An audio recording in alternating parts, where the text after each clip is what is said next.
Morning, everyone. Welcome to another episode of Trading Bitcoin with your host, Tone Vays. Well, it's morning for me. I don't usually do these this early because I know most of the world is sleeping, as I am in a very strange time zone for most of the world. But like, I'm not gonna have the scenery in about an hour or two because we're gonna be gone from this place. And I just absolutely had to bring you guys a video this morning. It's just too nice not to. At the end, I'm going to show you this house. So I'm staying at my friend's summer home in Borjomi, Georgia. It's about 3 hour drive away from the capital in the mountains. This is where it's probably one of the healthiest regions like in the world. Like the water here is just mineral water. You can drink it, as it comes off the mountain. One of the healthiest things ever, and is just like this city was built by a Russian Tsar, like before the revolution, the Russian Revolution in 1917. Like this place is absolutely incredible. They used to have anyway, it doesn't matter. Well, it does matter, but we're gonna talk about it after. Let me look at some charts. I looked at the price this morning. It was 8,500. I have not seen a single chart. Figured might as well do it together. So we're gonna go ahead over to screen share. But before I go over to screen share, actually, let me show you one thing. Here's what really pisses me off. This is why Tone Vays turns off comments. And this is why every now and then I just get these ideas. Whoa. That must have been loud. Big truck was going by. Every now and then I'm like, you know what? Why the hell am I doing all this? Why don't I just trade? Why don't I can keep traveling, I can trade, I don't have to do anything, right? But like, here's a comment. Here's the most ignorant comment I've seen in a long time. And I'll read it out. Tone, where's your professionalism? Listening to dogs bark while you give TA in a muffled voice leaves a lot to be desired. All the money you're getting paid and not upgrade. I'm not getting paid anything, okay? I don't even teach workshops anymore. There's like one in Bucharest coming up, and I think like 2 people have signed up, right? So I'm not making any money right now. I'm just bringing this to you guys. And comments like this are really, really ignorant from people that are watching this channel for free and may have to click forward an ad, which does not even come close to covering the cost of this channel, considering the thumbnails that get drawn, okay? So my reply was definitely not very nice, which I'm not going to read on the air. All right, enough complaining. Let me do a different screen share, and let's talk about the charts. So you guys know about Bali. Check that out. You can go to conferences. Have a few seats left, and we'll see what happens there. Oh, new page. This is what I was going to talk about. You know, when I sat down here, there weren't all these trucks going by. I guess it was a little bit earlier, and this is the time for all the trucks to go behind me. So more non-professionalism right there with a nice scenery, but a truck route. I've talked about Bali enough. Hey guys, I restructured my my front end. Why is this not loading? All right. Well, the calendar and stuff's still the same. The products and services section, some of these are coming soon, but workshops have been separated from on-demand videos. And sometime this week, I will be adding the Tyler Jenks's Lucid Investment videos on here as well. So I'm not sure why it's not loading right now. I thought I had good connectivity. So I hope that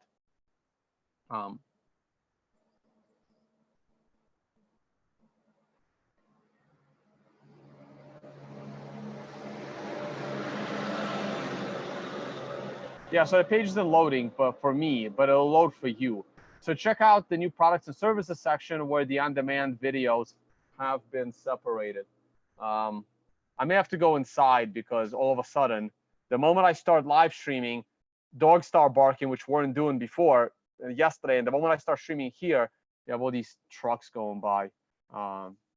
So here's the weekly chart. The weekly chart is back to being above the moving average, but still got 5 or 6 days to go. You got to wait for it to close there.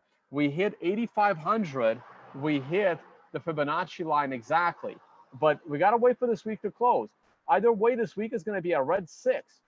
I'm really watching the red 9. I'm not expecting Bitcoin to be back at 10,000 this week or next week or probably the week after that. I think it's going to be a little longer of a grind. It's possible, but I'm not expecting it. So the question is, will we get a 9 on a weekly scale? The only way to get a 9 on a weekly scale is to close at a new weekly low, which would kind of make it bearish, but could set it up for a bounce. Depends on how low we close.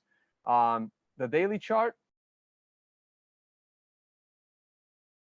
is being rejected by the 200-day moving average. Now, the question you have to ask yourself is, did we go sufficiently lower than the 200-day moving average so that this bounce is sufficiently large enough to get rejected by the same 200-day moving average?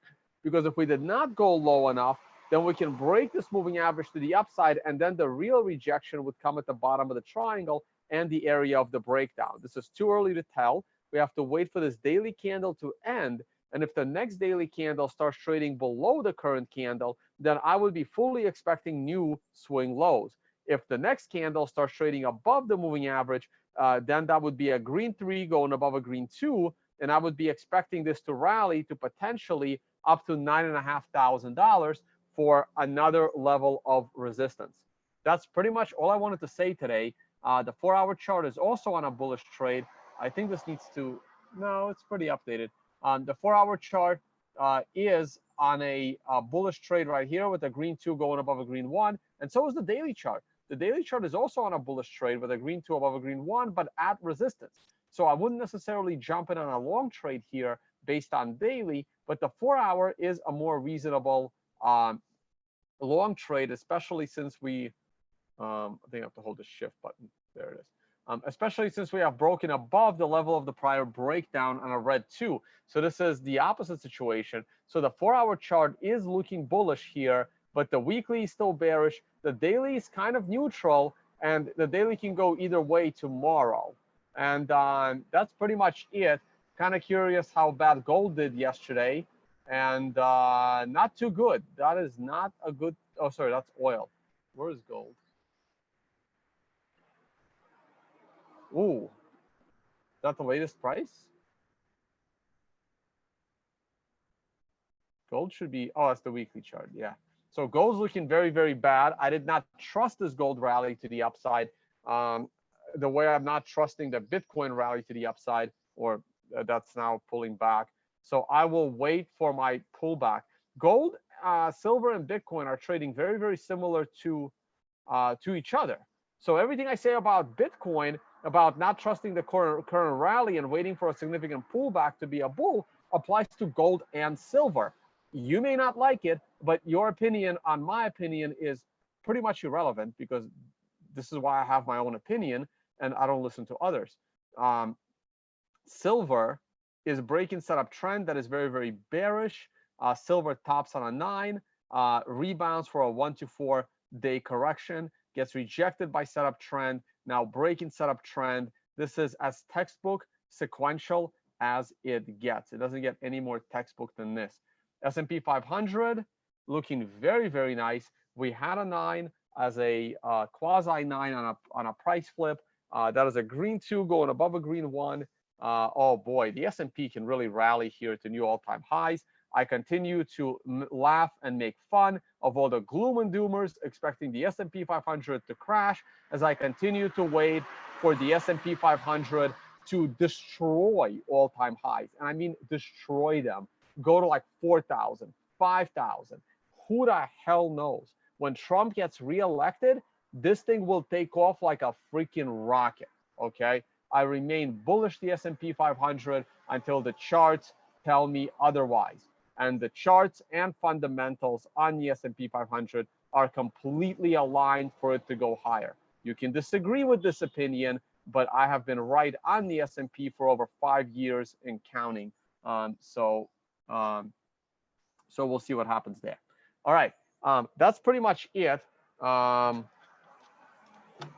on the chart. I'm not looking at your live chat, guys. I could, because I can't look at everything. I can't look at charts and your live chat at the same time. All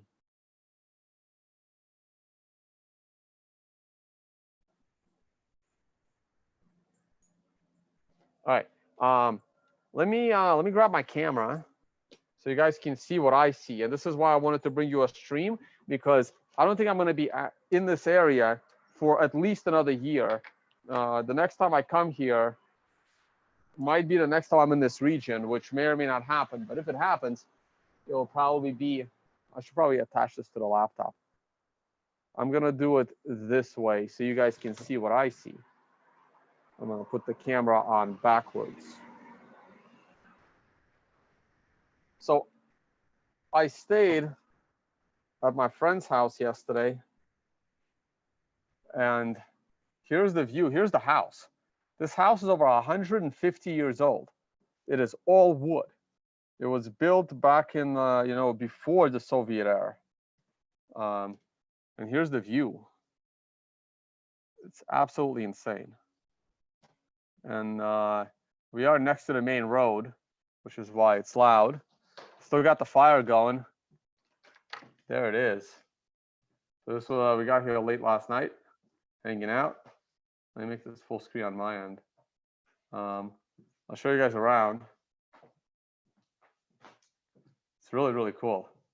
This is a like 3-story, 7-bedroom, 150-year-old spot. Got like winding circular stairs. I want to show you a view from upstairs. And they got 3 bedrooms up here. I slept in here last night. Check this out. That's the view.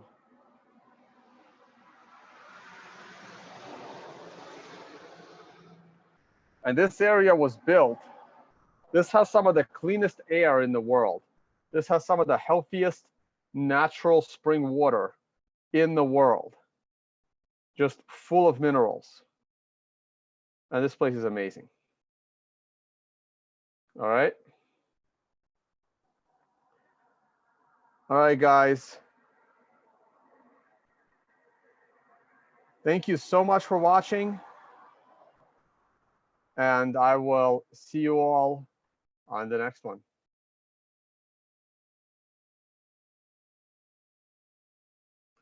Oh, people are asking where it is. This is Borjomi, Georgia. The country of Georgia, Borjomi region, about 2+ hour drive from the capital up in the mountains. It's great.